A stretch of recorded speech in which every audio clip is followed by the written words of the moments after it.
Aman kan?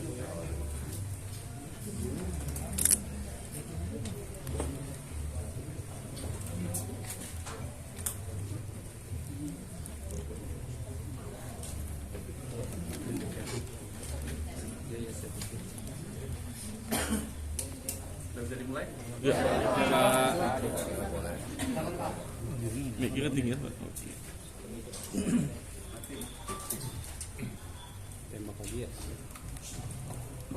Tes.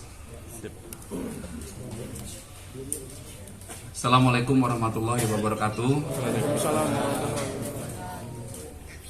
Salam sejahtera buat kita semua. Shalom, Om Swastiastu, salam kebajikan, namo buddhaya.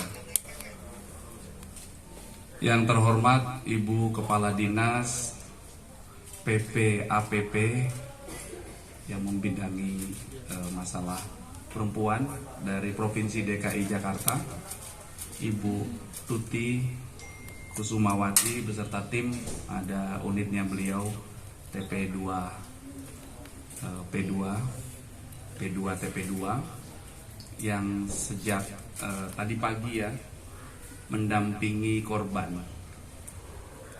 Kemudian yang saya hormati Kasat Reskrim Polres Metro Jakarta Selatan, dan yang saya hormati dan saya banggakan rekan-rekan media, Bapak dan Ibu, Abang dan Kakak yang sudah bekerja keras menunggu. Mohon maaf ada keterlambatan. Izinkanlah kami dari Polres Metro Jakarta Selatan menyampaikan perkembangan terkini penanganan kasus kekerasan dalam rumah tangga yang dialami korban Saudari L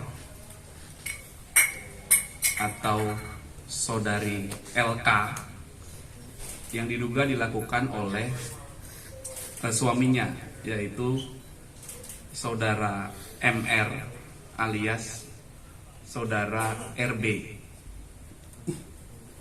Saudara RB atau Saudara MR ini telah kami lakukan penahanan kemarin berdasarkan bukti yang cukup. Pasal yang kami persangkakan berdasarkan peristiwa hukum yang kami kumpulkan, berdasarkan bukti yang cukup yang kami kumpulkan adalah pasal 44 ayat 1 Undang-Undang Nomor 23 Tahun 2004 tentang penghapusan kekerasan dalam rumah tangga.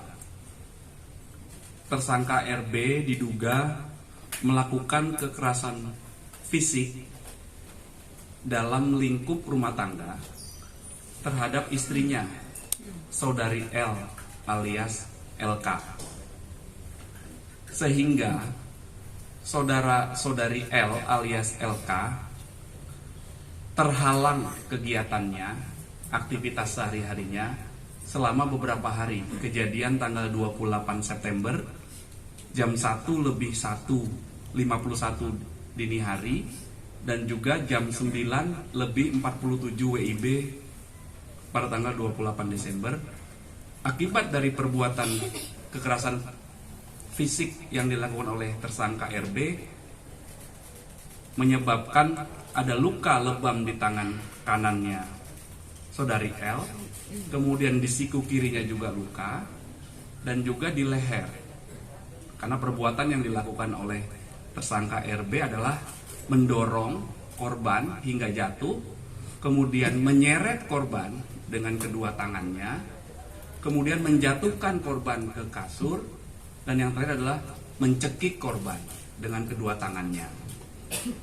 Sehingga keesokan harinya tanggal 29 sampai dengan tanggal 3 Saudari L dirawat di rumah sakit dan terhalang aktivitas kegiatan sehari-harinya selama kurang lebih 6 hari. Berdasarkan bukti yang cukup tersebut, kemarin kami melakukan penahanan.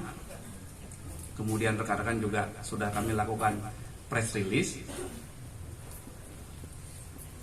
Dan tadi malam setelah press release selesai, Saudari L datang ke Polres Metro Jakarta Selatan kemudian secara tertulis menyampaikan surat permohonan pencabutan laporan polisi dan surat permohonan untuk dilakukan restoratif justice atau keadilan restorasi.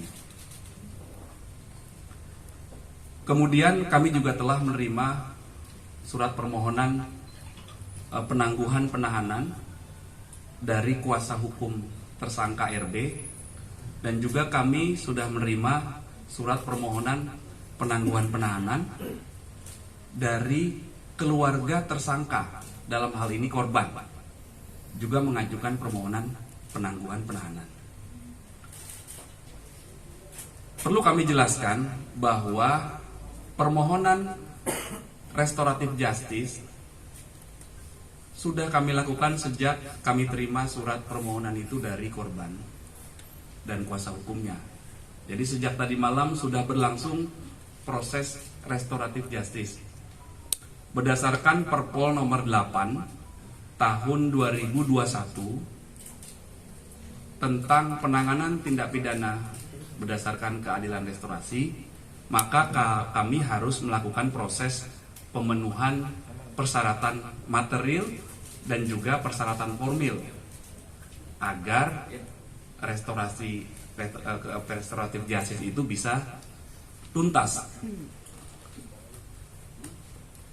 Perkembangan proses restoratif justice juga melibatkan dari TP2 P2A dari Dinas Perempuan di provinsi. Beliau melakukan pendampingan terhadap korban, kemudian dilakukan asesmen secara langsung oleh penyidik didampingi beliau. Yang kami dapatkan bahwa tidak ada tekanan, bahwa korban mencabut laporannya atau bermohon restoratif justice ini tanpa tekanan. Namun dalam proses pemenuhan restoratif justice itu masih ada beberapa persyaratan formil dan material yang belum terpenuhi. Sehingga setelah ini proses restoratif justice masih akan terus kami lakukan. Walaupun demikian, permohonan penangguhan penahanan dari istri tersangka, dalam hal ini korban, dan juga permohonan penangguhan penahanan dari penasihat hukum tersangka kami kabulkan. Sehingga nanti setelah ini kami akan melakukan penangguhan penahanan, proses penangguhan penahanan. Ada kewajiban berdasarkan pasal 31 ayat 1 KUHP yang harus dilakukan oleh tersangka yang dikabulkan permohonan penangguhan penahanannya, yaitu wajib lapor. Jadi tersangka RB nanti setelah ditangguhkan tetap harus melakukan kewajibannya untuk wajib lapor, dan proses penyidikannya masih berlangsung.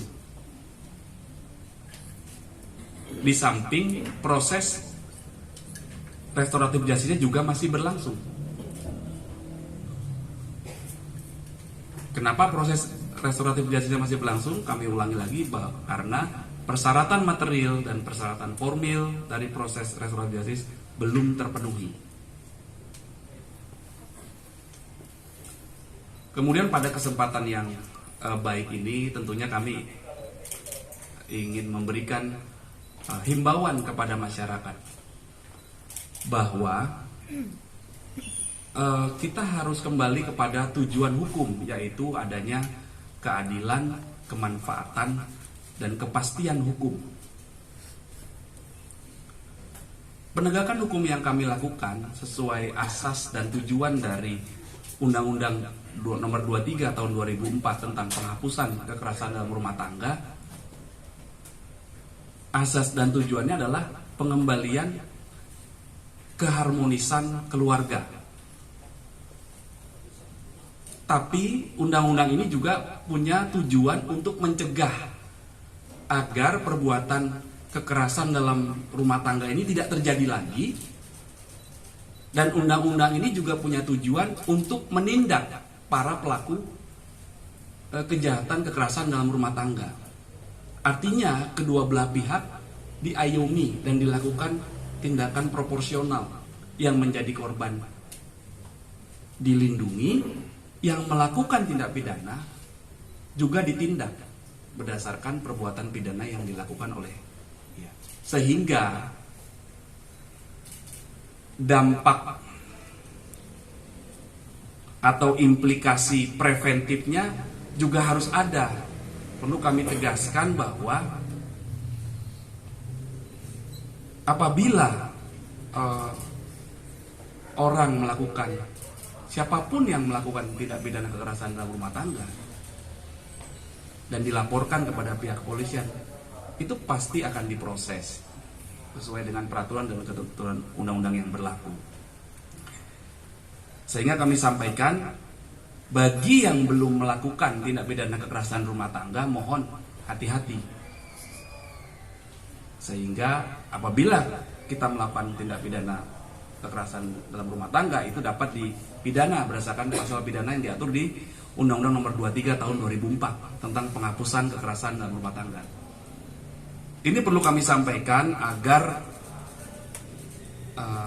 pencegahan kejahatan itu terjadi.